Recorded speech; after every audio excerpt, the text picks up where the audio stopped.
Jésus, gloire à Dieu, gloire à son Saint-Nom, que Dieu soit béni. Nous venons de considérer encore l'efficacité, la vertu du sang de Jésus sur nos vies. C'est quand même merveilleux, hein? Ce péché si attaché à notre nature, notre condition si pénible à porter, Jésus a été efficace pour nous. Et puisque vous êtes recouverts de ce sang, puisque ce sang est efficace, maintenant, toute la liberté de Dieu, c'est celle de vous transformer. Alléluia, c'est glorieux ça, hein? Voilà, il a mis les mains dans le cambouis, vous m'autorisez l'expression. Il en est ressorti pur, parce qu'il s'est quand même donné, hein, pour que vous aussi, vous soyez transformés. Tout comme il est, vous le serez aussi. Amen. Et c'est mon désir et ma prière pour vous. Nous allons ouvrir la Bible dans quelques instants, mais j'ai quelques annonces aussi qui concernent la vie de famille de l'Église, et c'est important que ce soit considéré comme des choses spirituelles aussi, c'est important.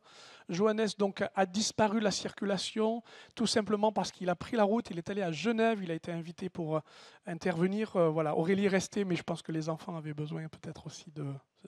Ils sont malades, ils sont gentils les enfants quand ils tombent malades. Voilà. Donc il est là-bas pour le week-end, il a été invité auprès des jeunes et puis de l'église, donc on pense à lui. Vous dire aussi que voilà, notre famille est endeuillée aussi, nous avons quelques temps de cela pu accompagner et nous rendre compte aussi du départ de Claude Boissy, mais aussi nous avons appris vendredi les obsèques de Madame Froiduro, pour peut-être tous ceux qui ont connu l'église de Cré.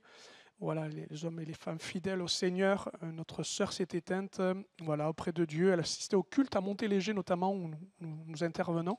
Donc nous pensons à la famille et nous remercions Dieu pour son témoignage. Vous avez appris aussi auprès de la famille Ribier, notamment Marie-Christine, le décès du papa, Jean Lorenzi, qui est aussi sur Cré. Et les obsèques auront lieu mardi prochain, 15h, à Cré. Les informations vous ont été déjà annoncées, distribuées. J'ai encore 2 informations à vous communiquer concernant la vie d'église. Et si, pourquoi pas, le dimanche 23 février, vous vous leviez légèrement plus tôt, du bon pied, c'est mieux, et que vous vous disiez, tiens, je ne vais pas venir à 10h, mais je vais venir à 9h30. Waouh! Oui, je sais, c'est un défi quand il faut préparer les enfants, soit même rien oublier en route. Je sais, je connais ça, je comprends ça. Mais 9h30, on prend avec toute l'église un temps pour prier, se présenter. Les équipes font ça régulièrement, pour ne pas dire à chaque fois, mais c'est bon de une fois par mois, vous considérez aussi, afin que vous veniez aussi et que vous priez. Et on s'attend à Dieu. Dieu n'attend pas 10h pour commencer à bénir le culte. Hein. Il le commence avant, il le prépare déjà là, et ça donne déjà une tonalité. Et pourquoi pas, on prie pour la guérison, on prie pour l'intervention. Vous venez avec vos fardeaux, vous ne serez ni égoïste, ni oublié. Vous vous placez devant Dieu, on prie avec vous, on prie pour vous, et Dieu va agir. Amen. Voilà, donc on se donne rendez-vous dimanche 23 février. C'est un peu loin, mais notez-le, ça vous sera rappelé. Ne l'oubliez pas. Entraînez-vous déjà les dimanches à venir plus tôt, comme ça vous aidera. Et puis enfin, une dernière annonce qui... Vous retenez ça, mais je compte sur vous, vous qui êtes ici vers le milieu, là. À la fin du culte, prenez le temps de vous saluer. Mais surtout, vous avez la gentillesse de empiler les chaises par rangée.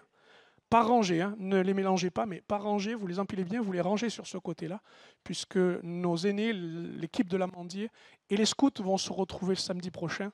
Donc pour organiser ça nous fait un peu de main-d'œuvre, vous comprenez ça? Donc pas maintenant, hein, ne les enlevez pas maintenant. Hein. Attendez, restez assis. Hein. C'est à la fin du culte, ça va? On fait comme ça? Je vous remercie. Bon, ça y est, on a vu les annonces. C'est important de savoir ce qui se passe dans l'Église. Vous en entendrez aussi. Marie-Laure s'est préparée. Vous entendrez. Écoutez bien tout ce qui est à partager. C'est important. Mais là, on se tourne maintenant vers les Écritures, la Bible. Et c'est encore un privilège et aussi une grande responsabilité de me trouver devant vous pour vous indiquer quelle est sa pensée. Quelle serait sa pensée pour vous. Et elle se résume en un verbe.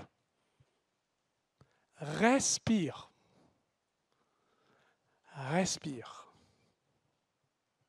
Vous savez que vous êtes né par et avec la respiration. Ça va? Mais je me suis rendu compte que dans ce monde haletant, où on court toujours, où des fois il faut reprendre sa respiration.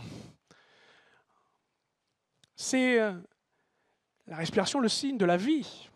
C'est une fonction mécanique qui ne s'appuie pas sur notre volonté, mais sur l'impulsion de vie. On est d'accord avec ça, vous n'êtes pas posé la question, tiens, je respire. Heureusement que vous respirez. Mais des fois, on sent qu'on a besoin de prendre un peu plus d'air. D'ouvrir un peu les poumons, là, que ça aille un peu mieux. Alors ça, c'est physique, mais vous savez qu'on n'est pas là pour vous parler du physique seulement. On veut parler aussi du spirituel. Est-ce que tu respires? D'ailleurs, est-ce que tu as envie? Ah, bonne question. Tu mets la suite? Jésus veut que tu vives. Et il y a peut-être une erreur à considérer ce matin pour quelques-uns. C'est que tu penses que tu es vivant parce que tu respires avec tes poumons, que tu sens les choses, que ton corps te dit des choses. Mais en fait, devant Dieu, tu n'es pas vivant. Peut-être même que tu as été vivant, mais que je ne sais pas pour quelles sont les raisons et je ne voudrais pas ni t'accabler, ni te dénoncer, ni te dévoiler, mais quand même, tu as peut-être perdu la vie de Dieu, la vie essentielle. Jésus veut que tu vives. Il dit ennui et la vie. Mais quelle vie? On me parlait de respiration là. Qu'est-ce que ça veut dire? Tu mets le texte un peu plus loin? Vous étiez morts par vos offenses et par vos péchés, dit Paul aux Éphésiens. Il parle des gens qui entendent et qui lisent. Donc, ils sont bien vivants, vous êtes d'accord avec moi. Mais de quelle mort il s'agit? Il s'agit de la mort spirituelle. Vous pensiez peut-être vivant, considérant Dieu, ou peut-être avec certaines sensations de la présence de Dieu, mais êtes-vous clairement vivant spirituellement? Le texte dit un peu plus loin, verset 5, « Nous qui étions morts par nos offenses, il nous a rendus à la vie avec Christ. C'est par grâce que vous êtes sauvés. » Donc, je ne parle pas de cette respiration des poumons, mais de votre âme et de votre esprit surtout, dont vous êtes constitué, esprit qui est en relation avec Dieu. Or, le péché a dégradé, a assassiné en nous notre spiritualité. Il l'a sali, il l'a, j'allais dire, enfoui. Nous nous pensions vivants alors que nous sommes morts. Ah oui, on a de la philosophie, on a de l'éducation, on a de la religiosité, on a tout ce que vous voulez, mais quand nous sommes devant Dieu, nous sommes morts, condamnés à cause de notre péché, et parce que nous ne pouvons pas vivre pour Dieu, parce que nous vivons pour nous-mêmes et nous vivons par notre péché. C'est terrible, hein, ce que je dis, mais c'est une réalité. Tu peux mettre la suite? Je sais que, bon, âme sensible, s'abstenir. Il s'est passé une chose il doit se passer une chose dans nos vies, et si elle s'est passée, gloire à Dieu, si elle ne s'est pas passée, c'est le moment de la vivre. Il doit se passer pour nos vies une opération de réanimation. Pourquoi je vous montre ce bébé dans un état approximatif? Parce qu'il vient de naître, c'est qu'il y a quelques années de ça, pour ne pas dire très longtemps, dans ma tendre adolescence, mais très loin, j'assistais à un concert. Bon, ne retenez pas le concert, c'est pas l'idée, mais le concert commence avec une vidéo. Et la vidéo commence où on voit, non pas l'accouchement, mais on voit qu'une femme a accouché et le bébé est là. Mais le bébé est bleu, blanc, il ne respire pas. Il est né, mais il est mort-né. Voilà pourquoi il est là. Tout à l'heure, vous posez la question, qu'est-ce qu'il fait là? Il est mort-né. Il y a tout. Il y a tout ce qu'il faut. Mais il est mort. Et l'émotion a gagné, moi le premier, en voyant ça, l'émotion a gagné parce qu'on voit une sage-femme prendre l'enfant, le retourner, appuyer sur ses côtes, souffler dans son nez pour essayer de le réanimer. Et déjà, c'est impressionnant. Quoique maintenant, aujourd'hui, les vidéos circulent dans tous les sens de toutes sortes de choses, mais là, c'était très impressionnant. C'est un moment où on donne la vie, mais il n'y a pas la vie. Et tout dans cette tension, on voit cette femme se démener, on voit l'équipe qui est tendue, et nous, on est tous comme ça. Et à un moment donné, la femme, elle fait une chose incroyable.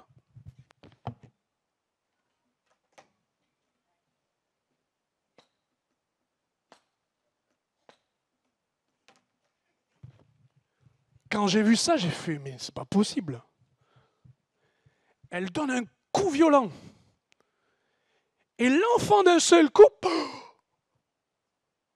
respire, le cœur démarre, les poumons se débloquent et il se met à hurler. Il se met à hurler. Il est vivant. Et là, je ne vous dis pas, le concert, il a démarré. Ouah, bon, c'était une naissance, hein. Mais j'ai gardé ça en mémoire pour me dire, mais en fait, comment commence la vie? Ici, elle a commencé par un coup violent. Je voudrais te dire ce matin que si tu vis, c'est que Dieu t'a donné la vie. Mais il faut que tu comprennes qu'un coup violent, non pas porté sur toi, mais sur le Fils, Jésus-Christ, né de Dieu et en Dieu, parce qu'il est Dieu, a pris le coup, il a pris le châtiment qui nous donne la paix. Tu vis et tu aurais dû mourir sur les coups, mais le coup que Jésus reçoit te donne la vie. La vie spirituelle et la nouvelle naissance commencent par cette compréhension. Je suis mort et j'ai besoin de vivre. Voilà pourquoi tu es à côté de ta vie. Voilà pourquoi il y a des choses qui ne fonctionnent pas bien. Non pas parce que tout va devenir idéal, mais parce que le principe initial, c'est que tu dois être pardonné de tes péchés. Le coup qui était porté n'était plus sur toi, mais sa mort te donne la vie. Et si tu te mets à respirer, à être en relation avec Dieu, à recevoir ses bénédictions, c'est que tu dois naître de nouveau. Et comme l'enfant qui n'avait aucune possibilité, ne peut pas se réanimer lui-même, c'est l'intervention de Dieu. Et peut-être que tu as échappé à ça, que tu ne le veux pas, que tu ne le comprends pas. Mais je voudrais te dire, ce matin, il y a une opération de réanimation. Ce que tu as perdu, ce que tu as oublié, ou tout simplement ce que tu n'as jamais considéré, est ici. On peut toujours dire, je me suis repenti, j'ai demandé pardon à Dieu, mais si la vie ne vient pas, vous êtes toujours dans votre péché et dans votre regret. Il faut qu'une nouvelle nature respire en vous. C'est la nature de Christ. Voilà pourquoi, souvent, et la plupart du temps, la vie chrétienne est un vrai fardeau et c'est pénible et c'est compliqué parce que tout est devoir, tout est difficile, parce que tout est contre nature. S'il n'y a pas la vie nouvelle, mes amis, mais on perd notre temps et on se fatigue pour rien. Parce que ça ne peut pas être possible avec sa nature, avoir une nature spirituelle. C'est inatteignable, inaccessible. Le nouveau-né ne peut pas se dire, tiens, je vais me mettre à respirer. L'impulsion, l'impact et la réalité de la vie se fait en Jésus-Christ. Christ est en vous. Romains 8, 10. Le corps, il est vrai, est mort à cause du péché. Ça, c'est une réalité. Du moins, il va mourir. Il va revenir à la poussière. Qui est d'accord avec ça? Vous pouvez enlever la poussière. C'est vrai, ça n'est pas encore acté. Mais à l'intérieur, ça c'est déjà acté. La vie physique n'a pas reçu l'impact de la puissance de résurrection. Mais mon esprit, en moi-même, a reçu cette vie. Et même si effectivement la maison qui est mon corps se dégrade, à l'intérieur se renouvelle l'esprit. L'esprit de Dieu est mon esprit. Qui tant pis, même si le corps défaille, ça n'empêche pas que l'esprit fonctionne. Le texte dit, il est vrai, le corps est mort à cause du péché, mais l'esprit est vie à cause de la justice. Et là, il y a les traducteurs qui ne sont pas tout à fait d'accord. Parce que esprit, c'est un grand E ou un petit E. Esprit grand E, c'est Dieu. Petit E, c'est nous. Et ils hésitent à choisir, est-ce que c'est l'un ou l'autre. En tout cas, ce qui est sûr, c'est que quand l'Esprit de Dieu est en nous, quand il vient dans sa nature, au travers du pardon des péchés et de notre demande vient en moi, alors, même si notre corps, effectivement, est voué à retourner d'où il vient, et que nous en aurons un autre glorieux par la suite, à l'intérieur, cette résurrection de l'Esprit en moi me permet de dire que c'est à cause de sa justice. Voilà pourquoi c'est possible. Parce que si quelqu'un pourrait dire non, ça n'est pas possible à l'intérieur de vous, je suis désolé, mais ça vient de sa justice. Il est ressuscité afin de nous justifier. C'était bien déjà de mourir, mais il fallait qu'il revienne de la mort pour dire c'est acté, c'est scellé, c'est accompli. Personne ne peut le défendre. Tu as reçu l'Esprit, son Esprit te donne sa nature, alors à partir de là, ça fonctionne. Ça va ? Le texte dit encore plus loin, si l'Esprit de celui qui a ressuscité Jésus d'entre les morts habite en vous, celui qui a ressuscité Christ d'entre les morts rendra aussi la vie à vos corps mortels par son Esprit qui habite en vous. Ça va ? Ça veut dire que non seulement l'Esprit est en moi et cet Esprit me fait vivre, je suis en relation avec Dieu, je le loue, je ressens, je comprends, on va le voir tout à l'heure, mais aussi je me rends compte que cette dynamique de vie va contrarier le système de cette nature qui est celle de me dire mon corps est corrompu, mon corps s'en va. Oui, mais il dit que là aussi, parce que Jésus est ressuscité, il va enclencher la résurrection des corps. Amen. Vous êtes tous là, vous dites, ouais, je crois à la résurrection des corps, mais crois aussi à ta résurrection de ton esprit, tout comme de ton corps, de cette espérance. Nous sommes spirituels, des êtres spirituels. Mais si nous sommes morts spirituellement, ça va, vous êtes toujours là ? Galates 2:20, j'ai été crucifié avec Christ, ce n'est plus moi qui vis, c'est Christ qui vit en moi. Si je vis maintenant dans la chair, mon corps, je vis dans la foi au Fils de Dieu qui m'a aimé, qui s'est livré lui-même pour moi. Ainsi, le prophète de l'Ancien Testament a essayé de nous l'expliquer en nous disant « Dieu est capable de faire de vous donner un cœur, non plus de pierre, mais un cœur de chair. » Une vie spirituelle. Une vie spirituelle. Tu peux mettre la suite. Puisque nous sommes revenus à la vie, puisqu'il nous a donné la vie, à partir de là, la nature en nous que nous avons reçue qui est de Christ, qui ressuscitera notre corps, on est d'accord ? Ok ? Ben, fait un travail que, justement, je disais, le nouveau-né ne peut pas faire, mais que seul Dieu peut faire. Par exemple, quand quelqu'un n'est pas né de nouveau, ou quand quelqu'un, j'allais dire, n'est pas ressuscité spirituellement, vous l'avez compris, qu'il est encore mort, bien que vivant, vous l'avez compris, hein, il n'a pas la conscience éveillée, elle est voilée, elle est obscurcie. Vous lui dites, c'est un péché, il vous dira, c'est normal. Sa morale n'a pas saisi. J'allais dire, sa conscience est inerte, elle est morte. Le cœur de Pierre est hermétique au poids de la justice, à l'éclairage face aux ténèbres. Il y a un choc qui ne fonctionne pas. J'ai entendu au début, quand j'approchais l'évangile, des choses dont je me disais, ça ne veut rien dire, je ne suis pas pécheur. Je suis bien éduqué, j'ai des fois un mauvais caractère, de mauvais traits, mais dans la balance, je pense que je passe au travers, comme la plupart. Sauf qu'il a fallu qu'une épée passe au plus profond de mon être pour que cette justice me saisisse. Et à ce moment-là, je suis né spirituellement. Voilà pourquoi l'évangile n'est pas une morale. Parce qu'avec une morale, on fait des lois, et avec des lois, on fait des comportements. Non, l'évangile, c'est une conviction intérieure. Que quelqu'un saisit, qui voit comment il est, de « je suis bien » à « perdu ». Voilà pourquoi, mes chers amis, chers frères et sœurs, on se fatigue, on supplie, on pleure, et je ne le dis pas à moitié, on crie pour que les consciences s'ouvrent quand l'évangile est annoncé. Sinon, on fait du tennis. Je t'envoie la balle, tu me renvoies la balle. À un moment donné, il faut que tu la gardes, la balle. Vous comprenez ? L'argument, tu l'as reçu, tu le prends maintenant sur toi. Conscience, une autre sensibilité. Ceux qui peut-être ont approché Dieu ont vu que d'un seul coup, dans la lumière, ils commençaient à ressentir, percevoir les choses différentes. 2, une nouvelle connaissance. Ça vous est déjà arrivé ? Moi, au début, je lisais la Bible, je n'y comprenais rien. En plus, je la lisais n'importe comment, à droite, à gauche. Et bien sûr, pourquoi ? Pas parce que j'étais ignare, mais parce que j'étais voilé. Je n'avais pas Christ pour avoir l'interprète.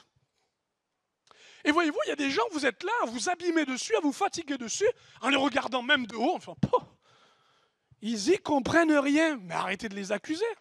Ils étaient dans le même état que vous, morts spirituellement. Un mort ne comprend pas quand on lui parle. Et qu'il a fallu effectivement que les paroles éclairent mon intelligence pour que cet éclairage me donne sa révélation. Oui, oui, c'est une affaire de révélation. Bien sûr qu'il faut de la méthode pour expliquer. Bien sûr qu'il faut être précis dans ses arguments. Bien sûr qu'il faut être équilibré dans la présentation de l'Évangile. Mais je suis désolé, ce qu'on saisit, c'est l'Esprit de Dieu qui le donne. C'est l'Esprit de Dieu qui le donne. Et quand on le saisit, l'Écriture nous dit ceci, il nous a donné de l'intelligence pour connaître, à la fin de l'épître de Jean, il nous a donné l'intelligence pour connaître le véritable. Et nous sommes dans le véritable. Voilà pourquoi souvent on vous dit, mais tu parles toujours de vérité, tu dis que tu es dans la vérité, mais c'est une révélation, ce n'est pas une possession, c'est une chose qui est venue en nous. Et on vit avec. Nouvelle connaissance, voilà pourquoi. Et quand vous avez coincé votre moteur en vous disant, oh là là, j'ai le sentiment que maintenant je sais les choses, s'il vous plaît, revenez à Dieu, tenez-vous devant lui, traversez ce désert et soyez transformés dans le renouvellement de votre intelligence. N'imaginez pas qu'on saisit les choses de Dieu une fois. Hein. On a besoin de prendre le temps de voir ses profondeurs, ses richesses. Une nouvelle connaissance, c'est la vie spirituelle. Pour moi, il y a une conséquence. Si tu es spirituel, alors tu vas vers les choses spirituelles, vers la parole de Dieu. D'accord, tu es dyslexique, d'accord, tu n'aimes pas lire, d'accord, c'est compliqué, mais c'est la parole de Dieu. Et s'il est capable de s'adresser à des enfants pour qu'ils comprennent en 2 phrases, comme je l'ai saisi adolescent, au milieu des enfants ont raconté une petite histoire, c'est une réalité encore. L'évangile, la parole de Dieu, éclaire le cœur, c'est la connaissance. Voilà pourquoi ça bug chez toi. Pardon, ça va pas trop bien. Parce qu'il faut cette nouvelle naissance. Pour ce retour à Dieu. Cette considération humble de dire, apprends-moi, fais-moi découvrir, Seigneur, j'ai soif, ou je n'arrive plus à avoir soif. Et puis une nouvelle confiance, une autre façon de vivre. Parce que quand on a une conscience, quand on a une connaissance, alors on peut faire confiance. Quand je sais ce qu'il fait pour moi, quand je sais qui il est, quand je sais ce que je suis, alors je suis en sécurité pour lui faire confiance. Pour ça, votre problème de foi dont souvent vous vous accusez, vous faites du mal, arrêtez de vous faire du mal. La Bible dit ceci dans Hébreux chapitre 12, au verset 2 me semble-t-il, de mémoire. Si vous fixez les yeux sur Jésus, alors que vous échappez peut-être à votre péché et aux soucis de vos vies, il est l'auteur de la foi et celui qui va la perfectionner. Ce qui veut bien dire que dans l'histoire de votre foi, Jésus y est.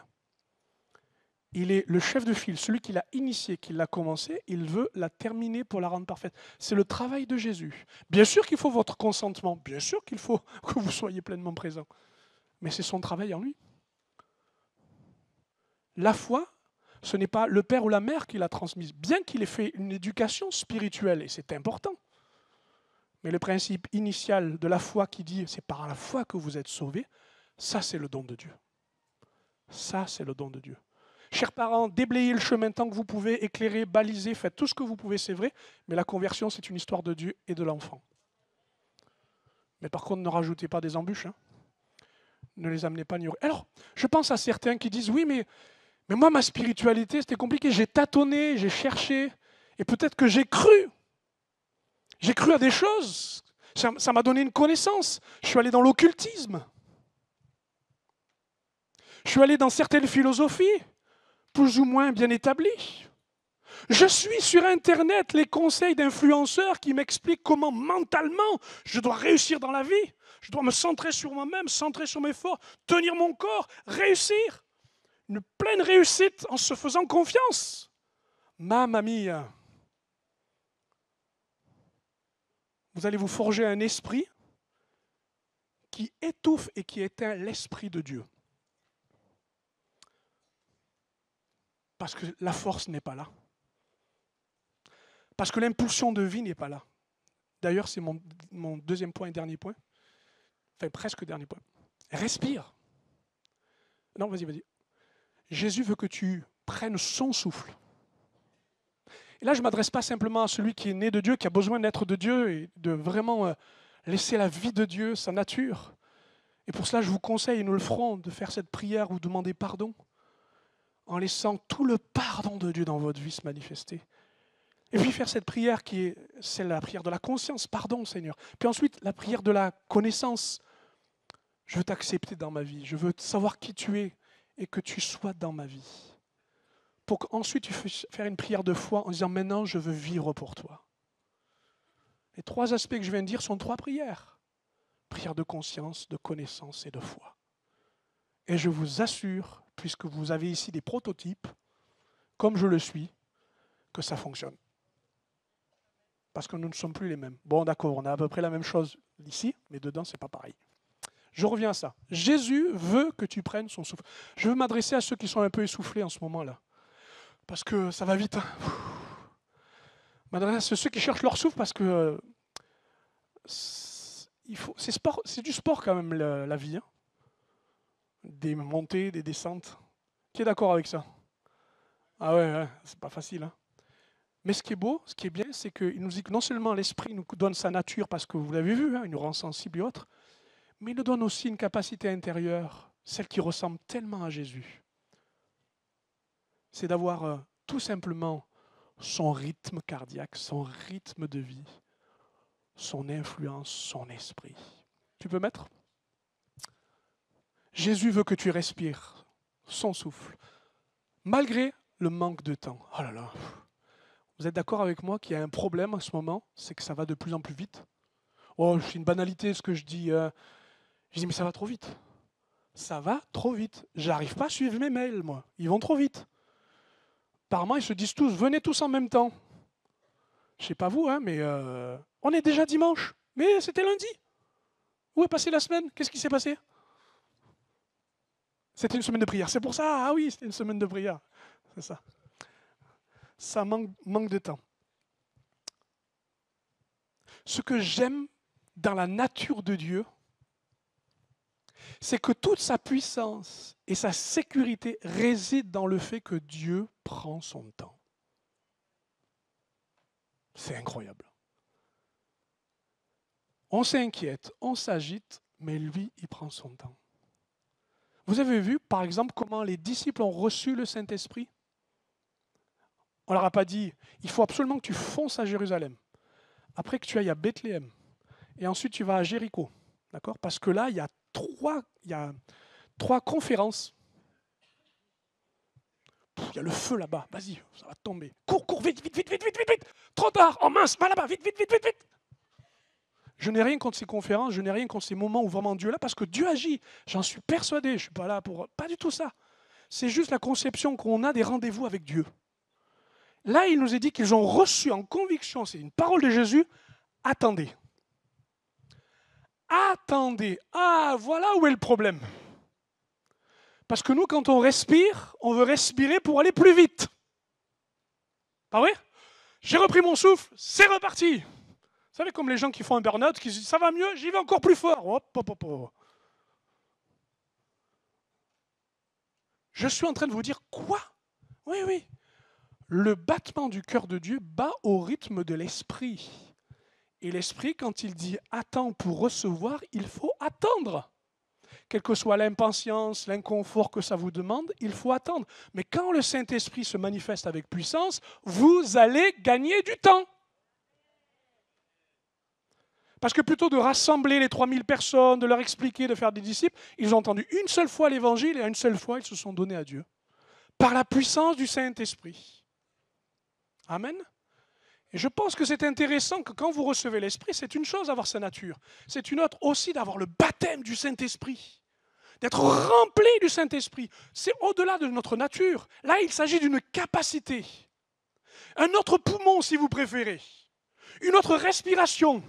Un autre rythme qui, au lieu d'aller, faire ce que vous voulez, vous dit ce qu'il faut faire pour être efficace. Je prends un autre exemple. L'exemple type de Jésus, dans Jean chapitre 11, Lazare est malade, il va mourir, il y a 2 jours de marche. Et Jésus n'y va pas. Il prend son temps. Il y a quelque chose qui ne va pas. Moi, quand j'ai des urgences et quand c'est important, qu'est-ce que je fais? Je prends mon souffle et je fonce. Et je me dépense. Mais là, ce n'est pas le cas. Il semble concentré sur une seule chose, la gloire de Dieu. Alors c'est d'accord, c'est Jésus, mais quand même. Et quand je vois qu'il est rempli du Saint-Esprit, pour moi, c'est un exemple. De me rendre compte que oui, effectivement, Saint-Esprit et puissance de son souffle, c'est aller courir, mais c'est aussi faire les choses qu'il nous demande dans le temps qu'il nous demande, au rythme qu'il le demande. Et dans ce monde actuellement, c'est compliqué. Je vais vous avouer une chose, allez, je vous l'avoue. Moi, quand je prends mon temps, je culpabilise. Mais oui, parce que j'ai l'impression que je ne fais rien. Parce que j'ai l'impression que les autres vont me regarder et me faire. Regardez-le, lui, il ne fait rien, là, t'as vu? Il attend. Mais mon ami ou mes amis, une pensée de Dieu, elle ne vient pas comme ça, comme au micro-ondes, on appuie dessus et c'est ding, c'est l'heure, c'est cuit. Un exaucement ne vient pas comme ça. Les choses spirituelles restent spirituelles, à l'horloge spirituelle. Amen. Et nous ne sommes pas dans la course de ce monde. Nous sommes dans une course spirituelle. Où il faut s'arrêter et respirer. Les semaines de prière, les temps de mise à part, les temps où bien c'est avec Dieu pour reprendre son souffle. Sinon, métro, boulot, dodo. Et ainsi de suite. Et les choses d'en haut, il nous est dit, cherche-les. Attends, j'essaie de vivre. Ne rajoute pas. Le Saint-Esprit, pour moi, est dans mon agenda. Alléluia, ça c'est être spirituel. Et c'est pas facile.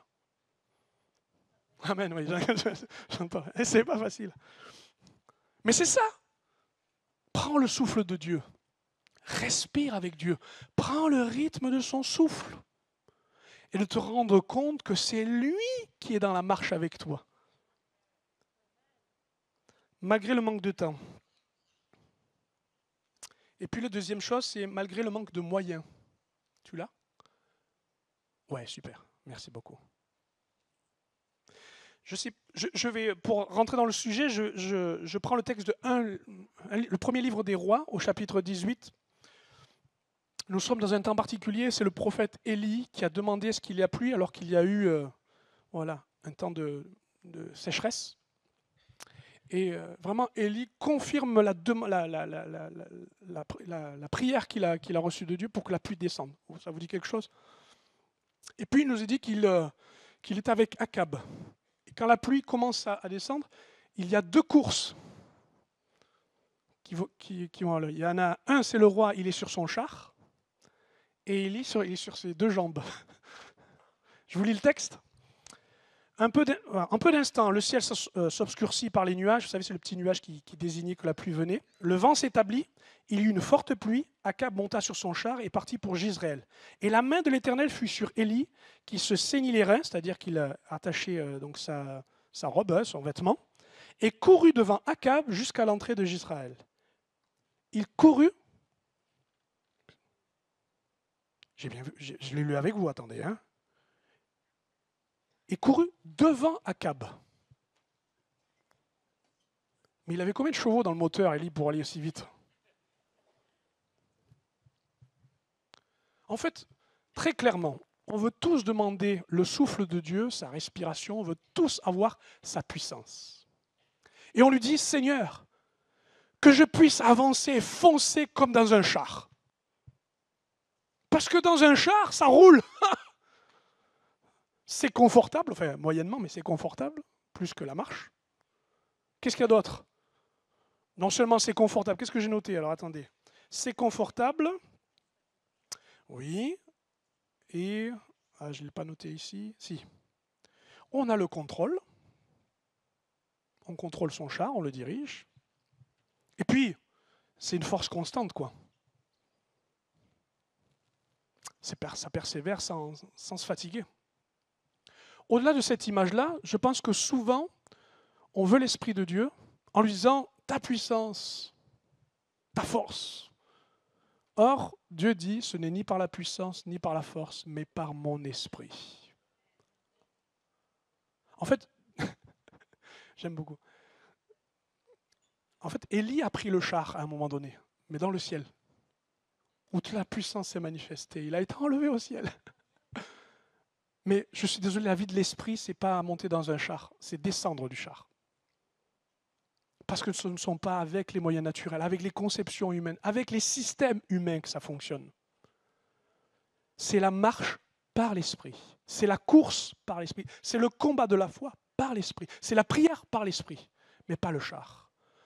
Vous le relirez dans le livre des Actes, hein, l'eunuque éthiopien avait sa Rolls, il avait son char, mais il fallait qu'il descende du char. Ça ne marche pas comme ça. On veut des fois une église qui fonctionne comme ça ne marche pas. Ni avec notre intelligence, quels que soient les chevaux que tu veux mettre, ni la puissance que tu veux mettre, ça ne marche pas. Le prophète s'est mis à courir, bien sûr que la main de Dieu était sur lui, et il a montré une persévérance hors norme. Il avait un second souffle. Alléluia. Alléluia. Et quand je vous vois, pour certains, perclus de douleur, avec tous vos problèmes, et qui venez, et vous êtes là en train de louer le Seigneur, j'ai dit, là, il est en train de courir devant un câble. Hein. Parce que c'est la vie de l'esprit qui donne la persévérance, qui ne cherche pas à avoir les moyens, mais qui court. Qui court. Parce que voyez-vous, quand l'esprit et le souffle de Dieu est en nous, et quand il se manifeste, il nous renouvelle dans la marche. Il nous dit, ceux qui se fatiguent sont renouvelés, dit le livre d'Ésaïe. Alléluia. Pourquoi? Tout simplement parce que l'effort que nous faisons, c'est celui-là que Dieu veut prendre. Pas celui des chars, pas celui des moyens, pas celui d'être transporté, mais c'est celui de nous porter son nom et d'avoir le souffle pour lui. Parce que voyez-vous, un char, ça s'embourbe, ça a besoin d'un terrain carrossable, ça a besoin d'un chemin. La vie de l'esprit, ça passe partout. Quelle que soit la nuit, le jour, dans les broussailles, peu importe, ça va partout. Parce que c'est en nous. Enfermez-le, ça sortira quand même. Brisez-le, ça se relèvera quand même. C'est l'Esprit de Dieu.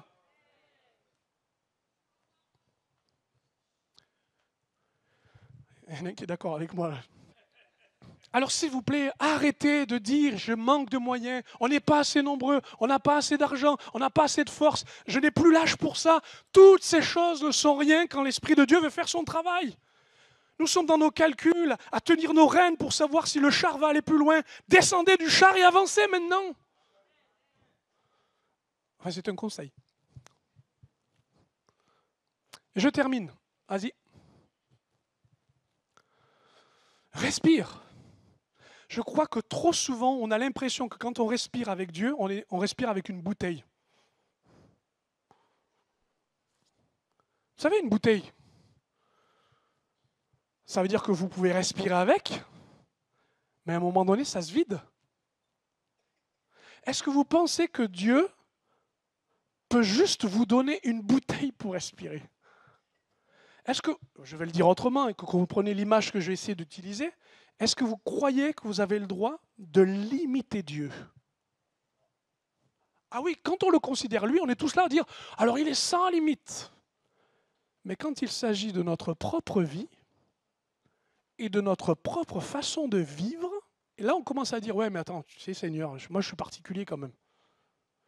La vie chrétienne n'est pas une bouteille trop lourde à porter sur ses épaules pour essayer d'avoir un peu d'air. Ce n'est pas ça. La vie chrétienne, c'est monter au sommet et respirer le bon air du ciel. Oui. Par contre, il faut parfois transpirer un peu. Il faut se donner, se sacrifier souvent. Mais comme je viens de le dire, ça lui appartient et ça vous est donné. Peut-être que ce matin, ton air est un peu trop compressé. Comme cette bouteille, tu as tout limité. Et que tu te retiens depuis tellement longtemps à laisser la vie de l'esprit s'exprimer, se développer, s'autoriser, malgré le temps qui va vite, les moyens qui manquent. Dieu est Dieu, et c'est lui qui nous fait respirer. Vous m'autorisez à vous demander que nous puissions nous lever quelques minutes en invitant l'équipe à me rejoindre un instant. Je vous propose qu'on chante ce merveilleux cantique qui dit « Un souffle nouveau » et qui nous invite peut-être à considérer ce que nous venons d'entendre. Et alors que l'Église se met en place, je sais qu'il y a eu beaucoup de choses dites, certaines retenues, d'autres pas, peu importe.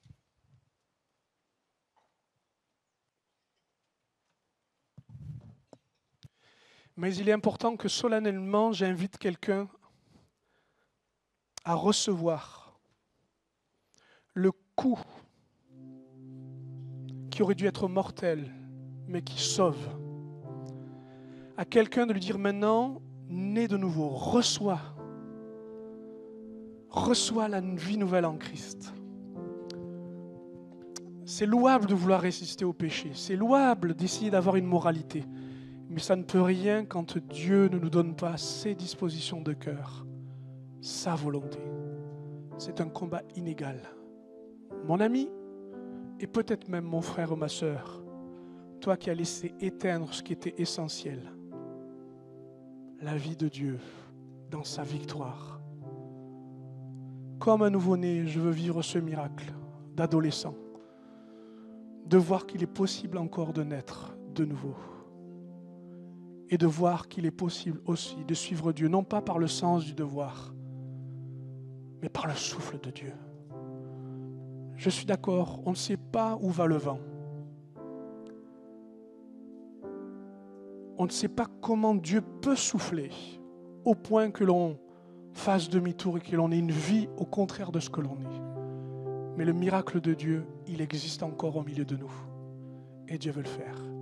Y a-t-il quelqu'un qui, en levant sa main, alors que simplement c'est devant Dieu, c'est avec Dieu, vous puissiez dire, je veux vivre pour toi, je veux vivre avec toi, je veux vivre en toi. Amen, amen, amen. Reçois-le et sois béni de cela. Reçois-le. Alors nous ferons une prière ensemble de pardon, de communion et de foi. Laissez-moi, en priant, vous dire les mots que vous pourriez prononcer et les recevoir. Baissez vos mains maintenant. Ou laissez-les si vous en avez la conviction, peu importe. Père Saint, Père des esprits, qui donne vie, ces amis que nous voulons aimer, Seigneur. Père, nous croyons que tu les accueilles, parce qu'en Jésus et par Jésus, ils sont pardonnés de leurs péchés. Efface à cet instant, mon Dieu, tout ce qui justement était de leur nature à résister. Et permets que tu puisses pardonner profondément, pleinement, avec certitude. Que ton esprit convainc maintenant, puisque le péché est évident, convainc maintenant de ta justice. Au nom de Jésus. Je te prie maintenant aussi pour ceux-là qui veulent cette communion avec toi, afin qu'ils t'accueillent et t'acceptent dans tout ce que tu es. Tu viens dans ton amour, tu les gagnes dans ton amour et tu fais de leur vie ta demeure. Ils respirent pour toi. Je te prie maintenant pour les prières qu'ils feront, la louange, pour tout ce qui seront de leur vie, sacrifiés, donnés à toi, que tout cela soit une belle œuvre pour toi. Et je te prie enfin pour la foi qu'ils manifestent, afin qu'il n'y ait aucun oiseau de mauvais augure qui vienne prendre la semence, le souci, Seigneur, et les racines, mon Dieu, de ces épines qui viennent prendre la vitalité de ce qui est partagé. Je te prie de garder ces choses dans leur vie et de faire de leur vie maintenant ce que tu as toujours voulu, des disciples, des enfants de Dieu, de ceux et celles qui marchent pour toi. Et alors que je t'ai prié, nous disons Amen. Amen. Amen. Continuons un instant de prière. Nous terminons ces moments. Chers amis, la vie de l'Esprit, certes, est une option parce qu'on peut très bien être baptisé du Saint-Esprit ou pas, ça ne touchera pas notre salut. On vient de le dire. L'Esprit est en nous et nous convainc de ce qu'il veut. Mais quand il veut y mettre sa puissance, alors mes amis, reprends ton souffle. Reprends cette persévérance qui te manque. Tu trouves ta limite quand tu le loues, eh bien, sois rempli du Saint-Esprit, mets-toi à parler en langue. Tu n'as plus les arguments pour prier pour quelqu'un, eh bien, mets-toi à parler en langue. Non pas parce que c'est une solution miracle, mais c'est là où le souffle est. Et c'est là où tu vas plus loin. C'est là où ta communion est intense. C'est là où tu retrouves ce que tu avais peut-être oublié. C'est à cet instant-là. Et c'est à ce moment-là. Il nous a dit que nous pourrions et nous pouvons te demander ton esprit. Seigneur, on ne veut pas partir à nouveau dans le train d'une vie sans ton souffle. Sans, Seigneur, cette certitude que tu nous aides maintenant, que tu viens à nous. Seigneur, aide-nous à accepter les pauses, aide-nous à accepter les moments en suspens, Seigneur. Aide-nous à accepter quand tu nous dis respire, repose-toi, reprends. Accepte, Seigneur, nous d'accepter ces moments face à soi-même, face à toi, pour que, mon Dieu, dans la demande, la dépendance, tu viennes par ton esprit. Il y a des consolations que je ne peux pas vivre sans ton esprit. Il y a des buts que je ne peux pas atteindre sans ton esprit. Seigneur, viens au milieu de nous. Viens le faire. Et je te prie pour tous ceux qui sont sans moyens, sans force, afin que ce soit par ton esprit qu'ils acceptent de le vivre. Seigneur, je le sais, je le crois. Ce que tu nous donnes est plus loin, plus fort que tout ce que le monde nous donne. Voilà pourquoi nos yeux sont sur toi et nous nous attendons à toi. Bénis cet auditoire, bénis nos cœurs ensemble et que tu nous renouvelles dans le souffle. Amen.